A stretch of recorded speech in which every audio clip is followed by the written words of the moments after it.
বাহ ভালো।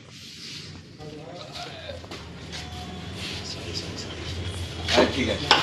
আরে মিটন, প্রণাম প্রণাম দাদা। প্রণাম প্রণাম প্রণাম। ভালো। ওরে ভাই ভালো ভালো।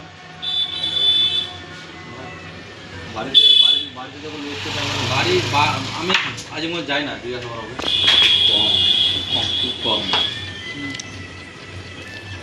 আমি তো এলাম আজকে 7:30 এলাম। ক্লিয়ার হবে নাকি ভাই? চলো ক্লিয়ার আছে, এলাও খেলো তো, ভিডিও হচ্ছে চলো। তোমার গাড়ি গেল রাত। হ্যাঁ, সুদীপ্তর কথা তো আমি আরো এলাম এখানে। না টাকা হবে এই এগুলো খেলে নাও না, ইঞ্চিটা খেলে নাও। চা দিত।